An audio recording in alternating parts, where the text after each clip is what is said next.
Kota Jakarta dari pagi yang kelabu perlahan berubah menjadi kota yang sibuk. Stasiun Halim berdiri seperti gerbang masa depan di tengah keramaian yang tak pernah tidur.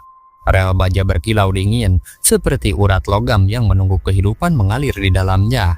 Tidak ada yang menyadari bahwa setiap logam yang dipancang selalu membawa jejak sejarah tanah yang dipijak. Kereta cepat yang baru dibangun itu belum sepenuhnya resmi beroperasi. Gerbong-gerbongnya masih bersih, lantainya masih harum bahan pabrik, dan tak satu pun kursi meninggalkan bekas tubuh manusia. Namun terlepas dari semua bentuk kesempurnaan modern, ada sesuatu yang diam-diam ikut menempel sejak rel pertama ditanam. Saat kereta meninggalkan Halim, kota pun perlahan memudar. Gedung-gedung menjadi samar, lalu berganti menjadi pabrik-pabrik panjang yang berbaris di sisi rel. Dan kota Bekasi menyambut dengan kepadatan yang berlapis. Rumah-rumah tumbuh seperti akar tak beraturan, saling bertumpuk, saling bertaut seolah berlomba dengan waktu. Namun di balik hiruk-pikuk itu, ada suara yang tidak pernah benar-benar terdengar, yaitu suara tanah yang terganggu. Di salah satu sektor pembangunan pada tahun-tahun awal proyek, para pekerja pernah menemukan pondasi kuno berupa batu bata merah besar, tertata rapi seperti lorong kecil yang pernah menjadi bagian dari bangunan lama. Tidak ada catatan tentang pembangunan tersebut, tidak ada yang mengakui pernah melihatnya. Lalu ketika digali lebih dalam, tercium bau tanah basah bercampur sesuatu yang lebih tua dari sekedar lumpur. Bau dari sesuatu yang pernah hidup, tetapi kini membusuk dalam diam. Namun proyek terus berjalan, mesin tidak mengenal kisah, dan peta tidak mengenal kenangan. Awal tahun 2016, tanah di Jawa Barat mulai berguncang oleh bunyi mesin dan palu baja. Jalur kereta cepat direncanakan membentang jauh dari pusat kota, menembus lembah, sawah, bukit, dan hutan yang selama ratusan tahun tidak banyak dijamah manusia. Proyek ini pun membawa harapan baru, namun tanah yang dipijak bukan tanah kosong. Dia menyimpan kisah yang tidak tercatat di buku sejarah, tetapi disimpan rapat oleh angin kabut dan pohon-pohon tua. Di antara rute yang akan dilalui, ada sebuah lembah yang oleh penduduk setempat disebut Lembah Merah. Tanah di lembah itu berwarna kemerahan, seolah minum dari ingatan masa lalu. Dahulu lembah itu digunakan sebagai tempat pembuangan orang yang dianggap membawa bencana penyakit atau kutukan. Mereka yang tidak diinginkan masyarakat disuruh pergi dan tidak pernah kembali. Tidak ada batu nisan, tidak ada doa, hanya tanah yang menelan tubuh dan nama mereka. Ketika proyek mulai menggali tanah lembah ini, suara mesin terdengar seperti memotong sesuatu yang lebih tua dari umur manusia. Lalu pada malam hari, kabut tipis sering turun menempel di pinggang bukit, dan beberapa pekerja mengaku melihat bayangan manusia berjalan pelan di antara kabut itu. Tidak tergesa, tidak memohon pertolongan, hanya berjalan menuju rel yang belum selesai. Seperti tengah mengikuti perjalanan yang pernah mereka jalani sebelum ajal menjemput. Dari lembah itu jalur memanjang ke arah timur memasuki daratan Karawang, sebuah wilayah sawah luas yang tampak sunyi dan damai. Permukaan tanahnya tampak datar dan tenang, seolah tidak pernah menyimpan apa-apa selain padi dan air. Namun yang tampak tenang tidak selalu berarti kosong. Dahulu wilayah ini bukanlah lahan sawah, melainkan rawa luas yang gelap dan dalam. Pada masa peperangan lama, ketika arus pelarian terjadi dan pasukan bergerak tanpa arah, banyak tubuh yang tidak sempat dikuburkan dengan layak. Lumpur rawa menelan mereka tanpa suara, dan rawa itu menjadi kuburan tanpa nisan milik orang-orang yang tak pernah sempat kembali ke rumah.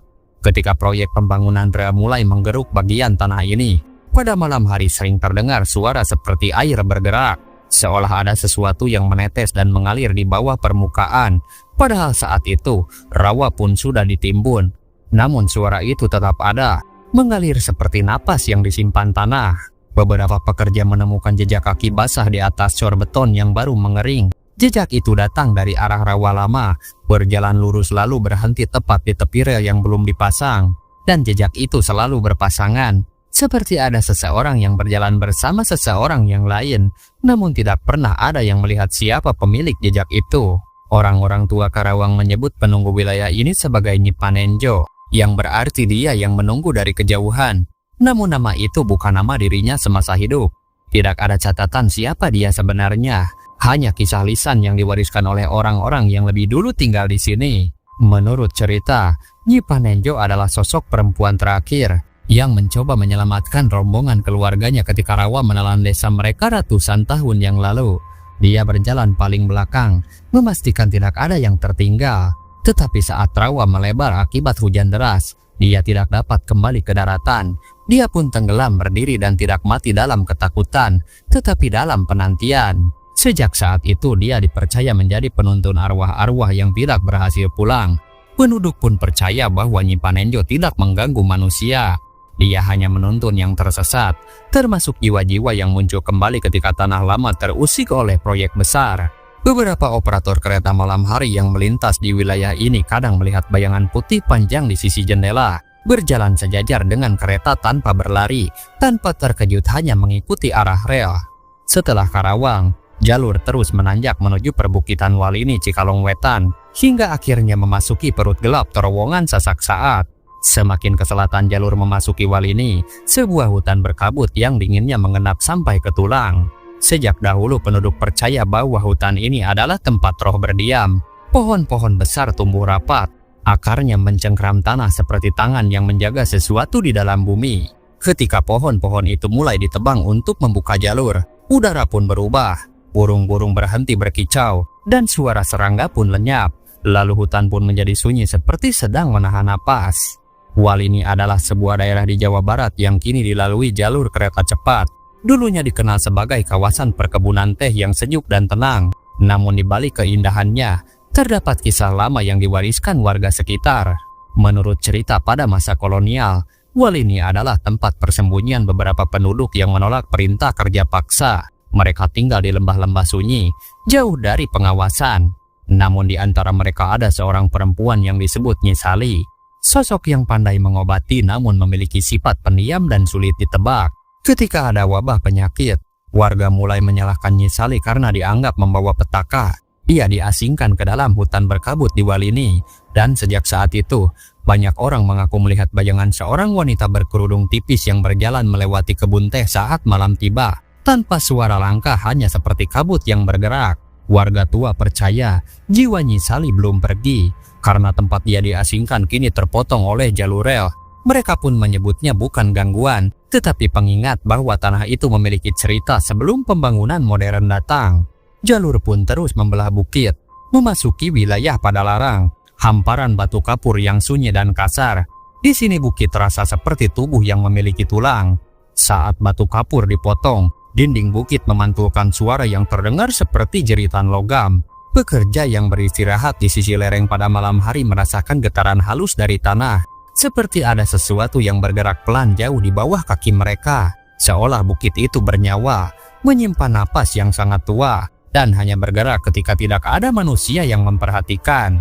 Padalarang sejak lama dikenal sebagai daerah berbukit dengan batuan kapur berumur jutaan tahun. Dan dari kejauhan bukit-bukit itu nampak seperti dinding raksasa yang memayungi lembah. Namun di balik keindahan bentuknya, ada cerita lama yang dipercaya turun-temurun oleh warga setempat. Dulu konon ada sebuah perkampungan kuno yang berdiri di kaki bukit kapur itu. Masyarakatnya pun bergantung pada mata air yang mengalir dari celah batu. Tetapi pada suatu masa, terjadi musim kemarau panjang. Mata air mengering, tanaman mati dan ternak menipis. Warga percaya bahwa penyebab bencana itu adalah kemarahan penghuni bukit, sosok yang sering disebut sebagai penunggu kapur putih. Dia digambarkan sebagai bayangan tinggi dan ramping. Tubuhnya seolah tersusun dari serpihan debu kapur, matanya pucat tanpa bola mata. Ia pun jarang menampakkan diri, namun kehadirannya terasa dari hembusan angin dingin yang membawa butiran kapur halus seperti abu. Saat para pekerja modern mulai memotong bukit kapur untuk pembangunan jalur kereta cepat, beberapa hal aneh sering terjadi, seperti peralatan tiba-tiba mati padahal bahan bakar penuh. Debu kapur berputar membentuk pusaran seperti tubuh manusia. Suara ketukan dari dalam batu terdengar saat malam, seolah ada yang ingin keluar. Kemudian tibalah mereka di Sasak Saat, sebuah terowongan besar yang dibuat dengan menembus perut bukit batu tua. Bukit itu menyimpan tragedi lama, ketika ratusan orang pernah terjebak di gua dalam bukit ini akibat reruntuhan gempa. Mereka terkunci di kegelapan tanpa cahaya dan tanpa jalan keluar. Tidak ada jasa ditemukan, tidak ada pertanda bahwa mereka pernah dikebumikan. Mereka pun lenyap bersama bukit itu, menyatu dengan batu dan dengan tanah. Sasak Saat adalah nama kawasan di sekitar Padalarang dan Kabupaten Bandung Barat, berada di jalur kereta api tua yang menghubungkan Bandung dan Jakarta. Daerah ini berupa lembah sempit dengan tebing batu, hutan yang masih rimbun, serta terdapat jembatan rel lama dan terowongan bersejarah yang dibangun sejak masa kolonial Belanda. Lokasinya pun berada di antara padang batu kapur dan lembah curam, sehingga disebut Saak, yang dalam bahasa Sunda berarti sempit, rapat, atau surut. Sedangkan Sasak berarti jembatan. Jadi Sasak Saat berarti jembatan yang berada di lembah surut dan sempit. Warga setempat menyimpan kisah bahwa saat masa pembangunan rel dulu, banyak romusa dan pekerja paksa yang meninggal karena kelelahan, kelaparan, dan kecelakaan kerja. Jalur lembah ini berbahaya, sehingga banyak pekerjaan dilakukan tanpa catatan resmi. Mereka yang meninggal tidak semuanya dimakamkan dengan layak. Sebagian dikuburkan di sekitar lembah dan terowongan agar pekerjaan tidak berhenti. Dari sini muncullah legenda terkenal, yaitu penunggu terowongan Saat. Warga sering berbicara tentang sosok tinggi kurus yang tubuhnya menempel debu kapur putih, sering terlihat berjalan di mulut terowongan saat senja tanpa suara langkah. Dia dianggap sebagai wakil arwah para pekerja yang tidak pernah pulang. Dia tidak mengganggu, namun dia mengawasi.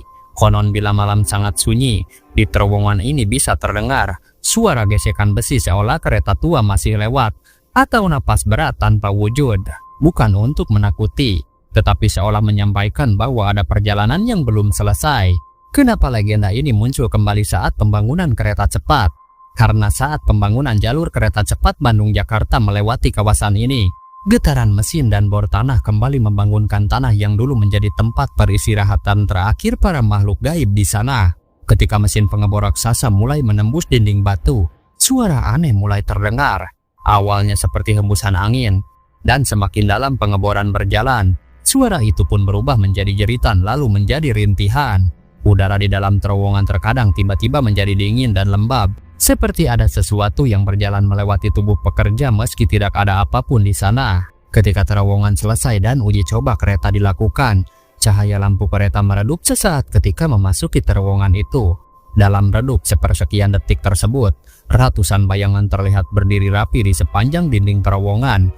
Mereka tidak bergerak, tidak bersuara, hanya menyaksikan kereta melintas. Jalur rel KCIC pun melintasi Cimahi, Kota Bandung, dan berakhir di Tegaluar, terminal terakhir proyek ini.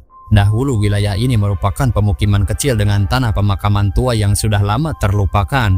Ketika pembangunan terminal dimulai, tanah lama itu pun terguncang sekali lagi. Tegaluar yang kini menjadi salah satu titik penting jalur kereta cepat Bandung-Jakarta terletak di wilayah Priangan Timur, dekat lahan pesawahan luas dan aliran sungai kecil yang telah lama menjadi sumber kehidupan warga. Daerah ini pun tenang, terbuka, dan dikenal sejak lama sebagai tanah yang subur.